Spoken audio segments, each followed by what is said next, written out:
Monsieur là, franchement, si on ne le décore pas, sa place n'est pas en prison. Donc je passe la parole à Maître Youm. Merci beaucoup. Madame, Messieurs, notre confrère Abdou Dialy Kane a commencé par vous dire que ce dossier de M. Lat Diop est un scandale. Moi, j'ai envie de rajouter que c'est un scandale tyrannique. C'est malheureusement de la lâcheté mêlée à la cruauté et à l'incompétence qui nous mène à cette procédure. Très franchement, pour moi, en tout cas avec mes peu d'années d'avocat, c'est la première fois que j'ai en face de moi un dossier aussi inadmissible. D'abord en termes de charge morale, parce que Lat Diop est un citoyen sénégalais qui a travaillé d'ordre et pour le compte de l'État du Sénégal en tant que fonctionnaire, qui est administrateur civil de son État, qui a rempli toutes les fonctions qui lui ont été confiées par l'État du Sénégal, qui, par ailleurs, a considéré que Lat Diop méritait d'être un ministre de la République, membre du gouvernement, et j'ai eu l'honneur de travailler à ses côtés. J'ai pu mesurer son niveau d'intégrité, de compétence et d'engagement pour l'État. La première récompense après cette alternance, parce qu'il faut savoir et oser nommer les choses. Cette affaire-là, c'est parce qu'il y a une équipe gouvernante qui était là, qui a été remplacée par la volonté de Dieu, par une autre équipe, et cette équipe, malheureusement, se met à faire des règlements de compte. C'est ça aussi la réalité. Il a été menacé dans son terroir politique, dans son fief, par une autorité politique et institutionnelle qui dit que j'ai le droit de vie et de mort sur la justice, sur le parquet et sur tout le monde. Ça aussi, c'est la réalité. Premier acte, menace. Vous irez en prison.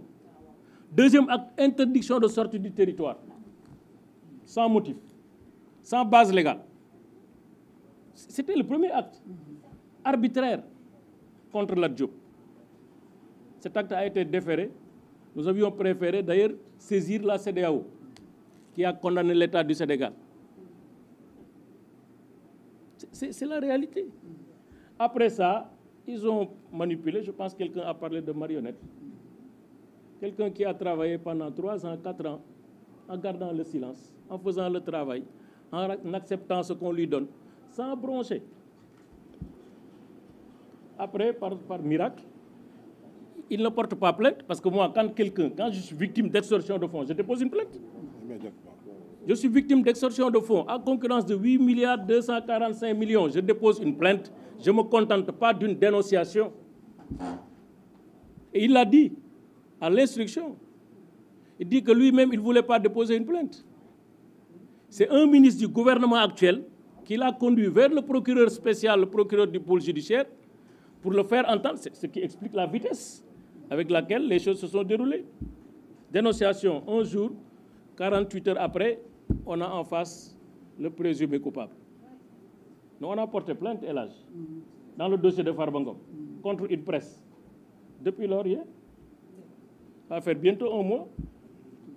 Donc, ou bien on est dans une république où les citoyens sénégalais sont égaux devant la loi, la justice s'applique à tout le monde dans les mêmes proportions d'intensité et de gravité, ou bien on est dans l'arbitraire.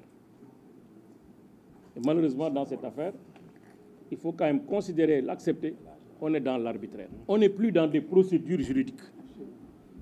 On est dans autre chose que des procédures juridiques engagées par une organisation judiciaire qui préserve la dignité humaine, qui respecte les procédures, qui respecte les droits de la défense et le principe d'équité. C'est malheureusement ça la réalité. C'est pourquoi je suis d'accord avec Lat Diop. Lat Diop est un otage politique sous le manteau d'une judiciarisation des conflits et des différends politiques. Il n'y a pas autre chose. Il n'y a pas autre chose. Après, il n'y a pas eu de plainte de l'État du Sénégal. Il n'y a pas eu de plainte de Mohamed Dieng, 1xBet. Il n'y en a pas eu. Sur la base de simples déclarations qui ne sont pas corroborées. À la base de la déclaration, c'est lui-même qui sort un tableau Excel pour dire voilà ce que j'ai remis. Aucune preuve de la remise, aucun transfert significatif noté dans les comptes de Lat Diop, rien du tout. Aucune correspondance entre ce qu'il reçoit et ce que Mohamed Dieng déclare. C'est ça la réalité. Et l'autre incongruité dans ce dossier, c'est que, à la fois, vous dites escroquerie sur les deniers publics ou détournement de deniers publics. Pour la première fois, moi, je vois détournement de deniers publics, il n'y a pas une plainte de l'agent judiciaire de l'État. Attention, quand l'État est victime d'escroquerie ou de détournement de deniers publics, c'est l'État, l'agent judiciaire de l'État qui dépose une plainte. Même les avocats ne sont pas habilités à déposer une plainte. Il n'y a que l'agent judiciaire qui peut déposer une plainte en ce qui concerne le détournement de deniers publics. Nous tous, on le sait. Sinon, c'est irrecevable. C'est à dire la loi, le décret qui organise l'agence judiciaire de l'État. Malgré tout, on ferme les yeux sur ça. On fait comme si de rien n'était.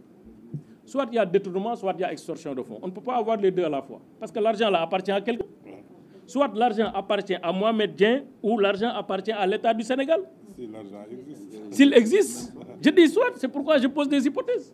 Mais dans tous les cas, on doit savoir à qui appartient cet argent. Si au moment où on vous parle, 1 an après l'enquête, personne n'est capable de dire l'argent provient de telle personne et a transité dans tel compte. Très franchement, j'estime que Togn Dal Bahul. Et on a l'habitude de dire la justice c'est le dernier rempart. Moi jusque-là, j'y crois.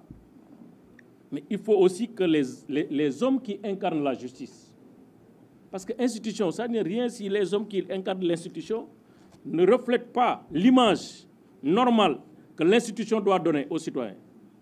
Si les citoyens perçoivent la justice comme étant une institution soumise, manipulée, pas du tout indépendante, impartiale, mais dans ce cas, évidemment, quelle que soit la beauté de nos textes, quelle que soit la rigueur de nos procédures, la perception va continuer à prédominer. Malheureusement, aujourd'hui, plus que jamais, on a l'impression que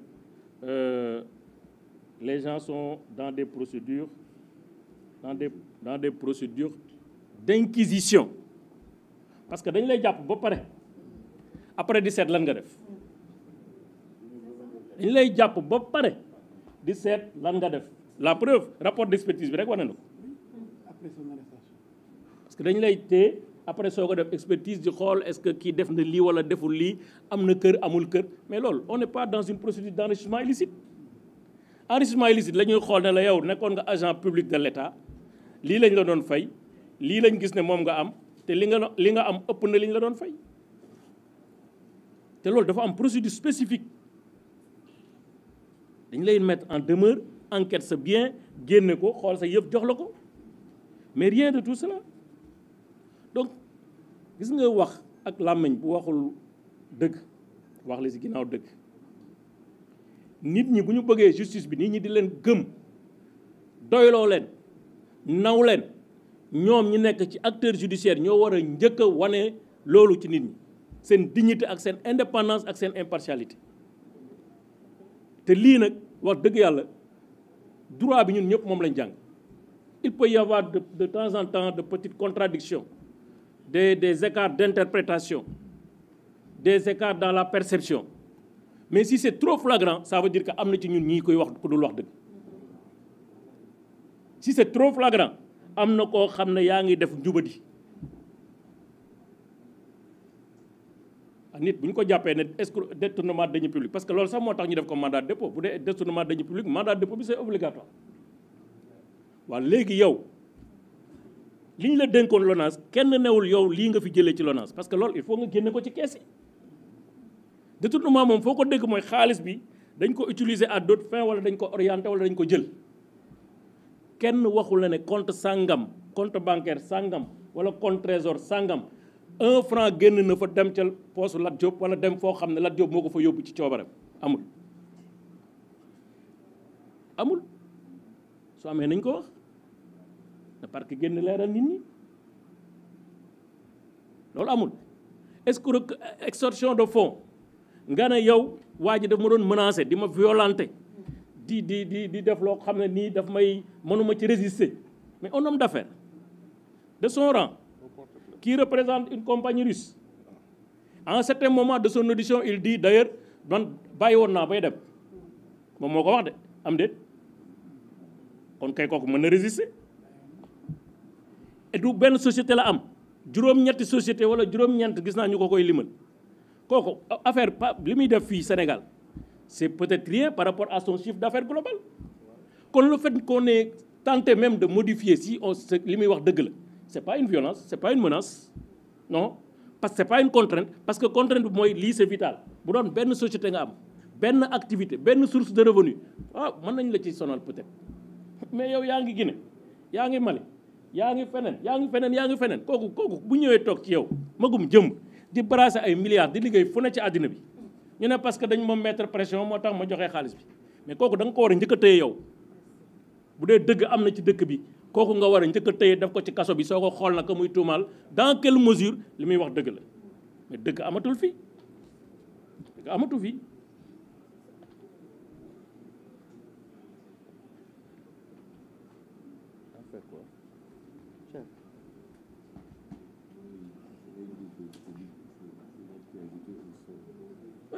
wax ay waxu caaxaan yooyu maa ngi gis ci mu ne waaw jabar ji gaañu Lat Diop moo ko liggéey ba mu dee c'est-à-dire que d'abord loolu rek moom jar na diffamation moom loolu dinañ ci déposer plainte ci loolu waaw loolu dinañ ci déposer plainte cybercriminalité ginnaaw moo xew mais man li ma bëggoon terminer rek mooy fi ñëpp terminer ata ngi nii Lat Diop nekk ci kaso bi ci ay waxu caaxaan pour ne pas dire waxu picc ñi ko téye xam nañ li ne ci dossier bi ñooñu ko gën a xam li ñu leen mën a ñaan rek mooy nañu xool seen diggante ak Sénégal parce que la justice est rendue au nom du peuple sénégalais nañu xool seen diggante ak seen borom bi leen sàkk xam ne benn parcelle de pouvoir divin lañ leen jox pour ñu ci àtte seeni morom yoo xam ne gënuñu leen ëpp ñu leen juddu dàq ñu leen jàng gënuñu leen gore te dañu liggéeyal Sénégal ñu xam ne ñi ñuy tëj ci kaso bi dañu am ay jabar am ay doom am liggéey ñu xalaat seen bopp nekk mettre seen place parce que nag nit tant que nekkoo place su ki ngay amal affaire tu n'es pas digne di ko àtte parce que dañu war a def ay nawle ba pare ñu xool seen bopp xam ne seen carrière yii carrière yu gàtt la El Hadj Diouf wax na ko tey suba bàmmeel dafa xat nañu xool seen bopp bu baax instruction même bu doon 6 mois 7 mois sax man je peux être d'accord mais 1 an escroquerie détournement de deniers publics man mosuma gis kuñ ci téye peine ferme bu ëpp 8 mois wala 6 mois et l'instruction n'est pas une sanction avant la lettre waa ji dawul mu ngi fi am nga ay instruments yoo ko fi mën a téye di def sa enquête mais où est le problème dañuy toog di xaar Mohamed Dieng ba kañ pour ñu def confrontation donc wax dëgg yàlla man day li ma gis ci dossier bi moom lay wax sama aqulay taala du ma inventé dara fii ci li ma wax mu nga nekk ci yëf yi mooy xaalis bi ñuy tuumalanteel ba léegi leeru ci seen biir au moins Lat Diop il a été constant mosuma jot xaalis ci moom bu dul affaire u sponsoring yi ñaar kii wax loolu moom moo defar ay papier moom amul benn papier bu contradictoire moom moo defar tableau Excel am moom moo génne ay WhatsApp am bi mu génnee WhatsApp bi gars yi na ko may WhatsApp yi doyul parce que amul dara lu ci leer waaw kooku nga jël ko tëj ko ci kaso bi Sénégal nag man day dama jàpp ne suñu moytuwul lii xaw ma plan de redressement xaw ma lan mais fu mu bëri ci dëkk tooñ fu mu bëri ci dëkk loo leen mën a am plan boo leen munti am ak loo leen munti def fourage daal di xëdde parce que baaxul benn jour de prison ak prison ni mu mel ak ñun ni ñu ko xamee kenn warul caaxaane deru doomu aadama di ko yóbbu prison ci loo xam ne ay caaxaan la te lii kenn mënu ko expliquer moo tax li ñu bëgg daal mooy quand même c'est vrai ñu ngi def ay procédures ñu ngi def li ñu war a def mais bu yemul fii tamit justice bi léegi dafa am justice universelle ni ñu defoon ba ñu condamné état du Sénégal 5 millions CEDEAO mën nañ ko defaat ba demaat CEDEAO ci détention arbitraire mën nañ ko defaat ba demaat Nations Unies ci groupe de travail sur la détention te loolu yëpp ay procédures yu existé mais ñun daf ñuy naqari sax bu ñu condamné suñu dëkk ñun ñoo njëkk a rus bi ñu condamné Sénégal ci affaire Lat Diop mais nag bu dara desul lu dul loolu danañ fa delluwaat parce que nag yoon benn la war a nekk pour ñëpp maa ngi leen di gërëm di leen sant. léegi les différents léegi dañuy jàll ci questions yi damay proposer questions yi ñu def ko ci wolof parce que version wolof bi déjà maître El Hadj Diouf def na ko léegi je suggère parce que 18 heures la ñu bëgg a